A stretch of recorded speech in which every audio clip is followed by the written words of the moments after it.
નમસ્કાર,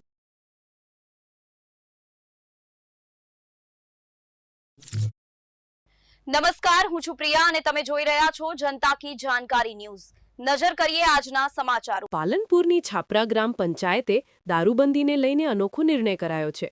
ગામમાં કોઈપણ વ્યક્તિએ દારૂ ગાળવા કે દારૂ વેચવા પર પંચાયતે પ્રતિબંધ લગાવ્યો છે।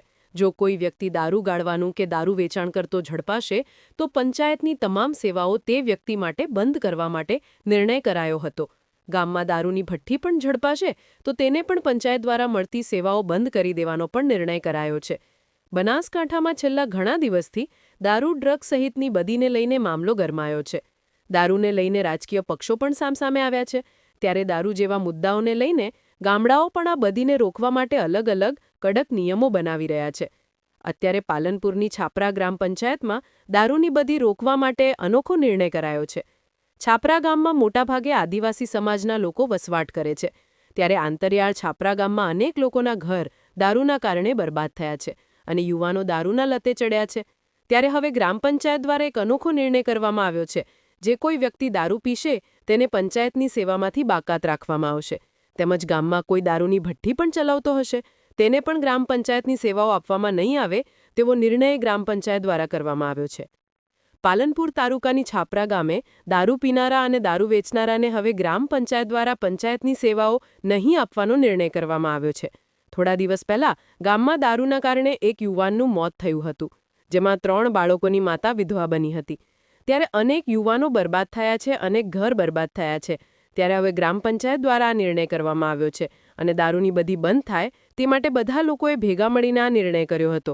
ત્યારે આ નિર્ણયને લઈને ગ્રામજનોનું કહેવું છે કે દારૂ રોકવા માટે ઘણા સમયથી પ્રયત્નો કરવામાં આવે છે, પરંતુ દારૂનું દૂષણ દૂર થતું નહોતું, ત્યારે હવે આ નિર્ણય કરવામાં આવ્યો છે। રિપોર્ટ ભરત ઠક્કર, ડીસા, બનાસકાંઠા।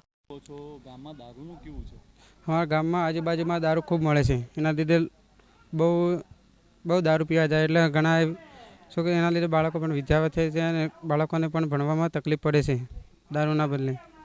એટલે અમે એજ્યુકેશન સરપંચ સાહેબે લેટર મોકલી છે એટલે જો પણ કોઈ ગામમાં દારૂ પીવા પડશે અને ગામની સેવા બંધ કરવામાં આવશે અને અમે સરપંચની સાથે જ છીએ। શું લાગે છે દારૂ બંધ થવું જોઈએ? હા, ખરેખર દારૂ બંધ થવો જોઈએ। સરપંચનો નિર્ણય કેવો લાગે? સરપંચનો નિર્ણય એકદમ રાઈટ છે।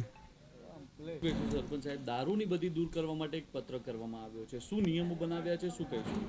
દારૂની બંધી અમારા ટ્રાઇબલ વિસ્તારમાં એ અમુક જગ્યા જે દારૂ પાડતા છે ગુપ્ત રીતે એમને દ્વારા અમારા પંચાયત દ્વારા લેટર બહાર પાડ્યો કે આવા દારૂ ન પાડે, એમને સમાજમાં સુધારો થાય, યુવાનો બગડે નહીં, શિક્ષણ બાળકોને સારું આપે, એમને આર્થિક જીવન સારું જીવી શકે એ રીતે આ પરિપત્ર એક બહાર પાડવામાં આવ્યો છે। એમને જાણ કરવામાં આવે છે ભાઈ કોઈક પાડતા હશે તો બંધ કરીને સારા રસ્તે એમના બાળકોને શિક્ષણ આપે, એમનું જીવન ગુજારી શકે એ રીતે એમને કામમાં પણ જે પાડતા હશે એમને પંચાયતના નિયમ પ્રમાણે ન રહે તેમને કામો પંચાયત દ્વારા બંધ કરવામાં આવશે। શું કહો છો, ગામમાં દારૂબંધી માટે નિર્ણય કરાયો છે, શું લાગે છે દારૂ બંધ કરાવો છે? અમારા ગામમાં દારૂ બંધ કરવાનો છે તે આ સરપંચ સાહેબે નિર્ણય લીધે છે। તે બધા દારૂ પીને મરી રહ્યા છે ને છોકરો બધાને રખડી છે, તે આ ગામમાં દારૂ અમારે બંધ કરવાનો છે તે છાપરા ગામની શું શું લાગે છે હવે દારૂ બંધ થશે ખરી? દારૂ બંધ થશે કે ન થાય તો સરપંચ સાહેબે લીધો નિર્ણય થઈ જાય।